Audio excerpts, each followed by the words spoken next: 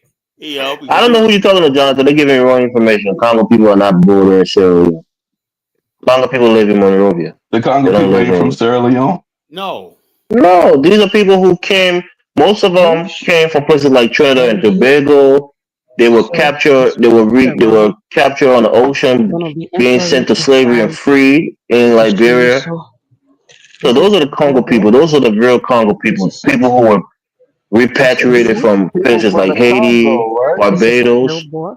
and people who were caught Oh, on okay. What slave they ships intend and to do freed. And then you entirely had the American in this Liberians who are the descendants conference. of people who came from We the have a United States very big and man fought in here. Liberia. And they intermixed, With the because they Congo had close people. Oh my God. proximity, I just and they found out became that one that people is called the all Congo over people. the dark web. But there's a This is all distinction over between Oh, the the American okay. dark web. Liberia and the Congo people.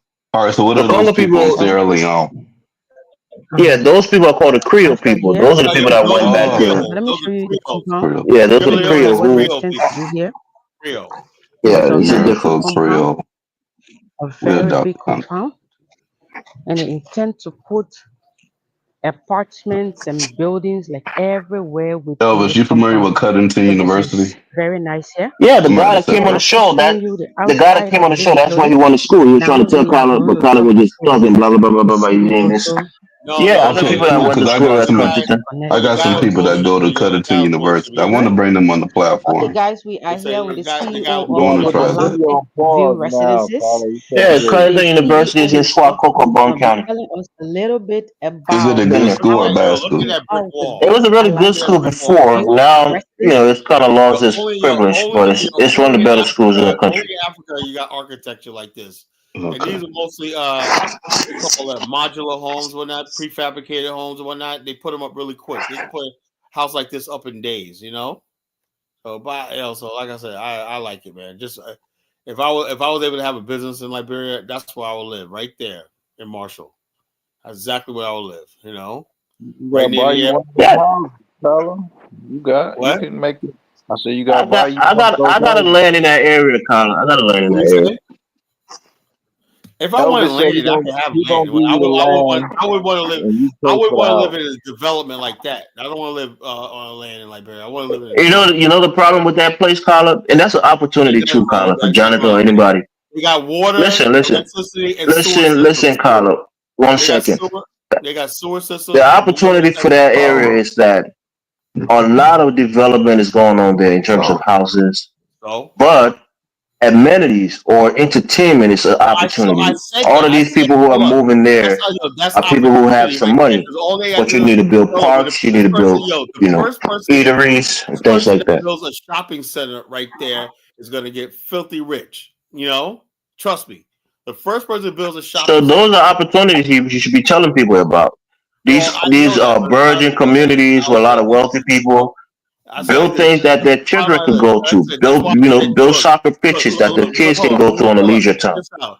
When we Build in the parks, in things the like that. store, we're driving past, and I gave it there. I said, look, right here is a freaking excellent place to build a shopping center, shopping mall, park, everything like that.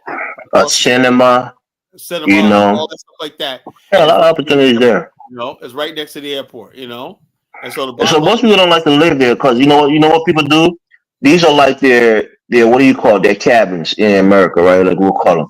They have their regular homes in the city of Monrovia where everything is right next to them. And for a getaway weekend, they might go to Marshall and spend a weekend there. Or if if they have a friend that's coming from abroad, they might have the friend stop to their. They call it their guest house. They call these homes their guest house because they don't really live there on a normal like basis I said, I just because it look at lacks a lot of hold on, services. Elvis, let me speak. Look at when I see areas like when I go to Kitty Hawk and Nax Head, that's what it reminds me of, right? It was once isolated one night, and the next thing you know, you got Walmarts, you got movie theaters, Red Lobster, all these places out there one night in the middle of nowhere, and you got the resorts. Nax Head is nice, you know, and so therefore, yeah, that could be the same thing. And not that you also got pathways to the beach, and also you got another like a lagoon back there. So there's a lot of activities, right? With the marsh and the water sports. You got Libasa not too far, Libasa Resort right there. So the bottom line, the area is in the area that that's really in the future is going to boom. It's going to be nice. It's going to be nice. I'm jealous, man. Like I said, the Liberians got something going. Carla, you're so successful. You're making all this money doing your insurance business. Bottom line, I know Put that. a couple $100,000 down and go build a nice house in Liberia. I don't discuss my money, but on the air, please stop doing that. The That's bottom not line, the cost. I'm saying the fact that you guys have opportunities to have your own country and everything where you're the majority. But Carla, what do you think people are doing? I'm telling you, we have multiple homes there. I have land in that area. I mean, people. I mean, come on, Colin. You think you're telling us what to do? You don't think we know what we want to do in our own country? I'm telling you. Instead of sitting in Minnesota, you should be over there. You know, that's what I'm telling you. You think most of the people that's building these houses are living in Liberia? You know, Chase, like you could bring the same development to Grand Gita, Elvis. I got faith in you. You know. You're not hearing what I'm saying. You think all of the people that building these houses are from Monrovia originally? Well, I don't know. You know, so of course not. So why you be talking stuff you don't know? A lot of these people that build these homes are based in the United States or based abroad. And like how he got his inspiration. So please, Okay, then. Mr. CEO, all I know, your I name, like sir? this style, man. Thank you for having me. My name is Bleej Ennis. Bleej Ennis. Yes, Bleej Ennis. You know, can you tell me? Pause the video for a second, can you Carla. please tell us a little bit Pause about the video for a Because the video second. be paused and the video's not even moving. So, Carla, do you know he just called his name? And I just want to test your Liberian knowledge. Where is he from? Based on his name. I have no idea. I have no idea. Like I said, Liberians are all the same to me, man. You know, of course. I never bothered studying Liberian tribes. You know, I know his name is Bleej. He's a Bassa man. He's from Bassa. Yeah, most people in Marshall are Bassa, so you know. Oh, now you know. Out of a sudden, he knows. I guess I don't know. You don't know Liberia, bro. You talk what you don't. With people with Bassa names, I've seen Bassa people with Vi names. You know, so nah, that don't make sense. People's names have meaning in their tribe, in their dialects, in their language. You can't give a Bassa man a Vi name. That doesn't translate in his language. That doesn't mean anything. That's not how it works. People in Robertsport and Cape Mountain. Now, what the hell is that all about, man? I'm like, what the hell is Bassa people doing? The Bassa people are the most well spread out, ethnic group in Liberia. They live amongst all the other ethnic groups. They get along with everybody. You know, so that's the thing. But like I said, let me probably find another video. When we get you don't have to be playing this video, Tyler. There's a lot of. Like I said, but Elvis said something like look. Listen, I'm learning from you guys, but I can't learn when y'all be talking over the video. Okay, I know for a fact that the matter is there's a lot of nice houses in Liberia. I've seen them with my own eyes. Yeah, they're nice houses. Of course. You see what that guy's talking about, Marshall? That's a desirable in every place. country I've been to in Africa, there's nice houses. Yeah, of course. That's what I'm saying. When Carter talk about how it's like America, no, it's not. Liberia is one of the least developed countries in West Africa. That's a fact. The Capital One all I know Cash is Plus where card all makes that it was easy developed. to I earn never and redeem rewards. towers, electricity. Carl, you play Houses are not really the development a country really needs. They need infrastructure like roads, grades, and things like that. That's what really develop a nation. What's up, guys? Welcome back to the YouTube channel. First of all, Happy New Year. Am I the only one seeing the black screen? I'm going to be showing yeah, your internet is bad. It's playing for us. What is going to be like and screens they call it internet is actually being pretty well. It's playing pretty smoothly for us. You can't say that, and I'm talking to you, and I hear you perfectly. Nah, but the video is playing fine. Benji, you can see the video, right? It's playing pretty good, right? Yeah, the video is playing fine.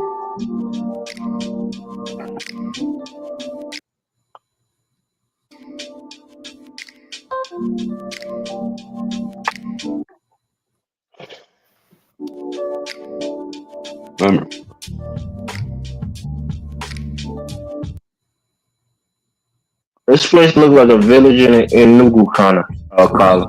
It's not that developed. Yeah, Congo Town looks better than that.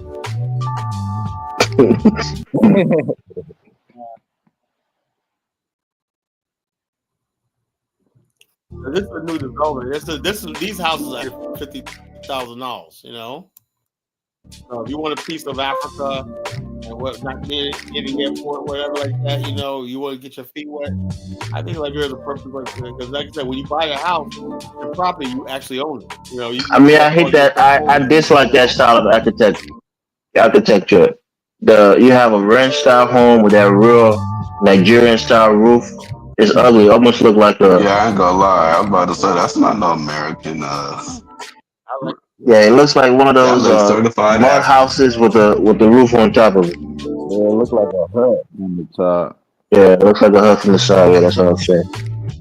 But it's not really flattering.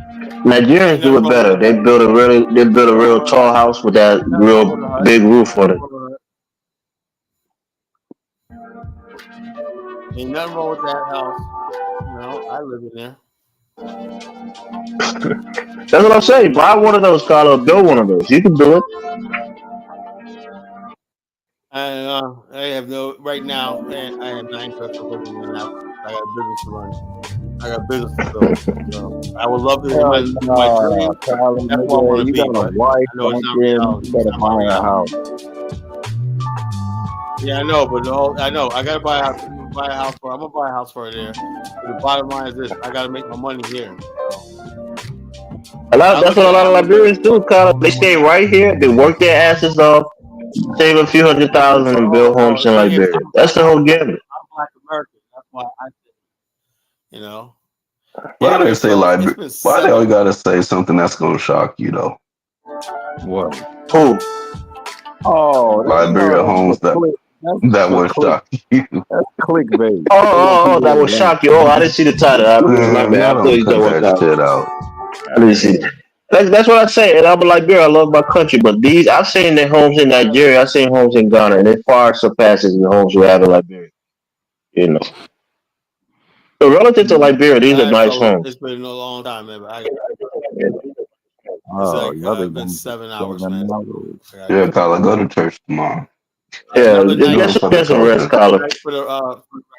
Take the rest of the week off, Colin. Y'all take care. All right. Y'all take care. Hate to do it.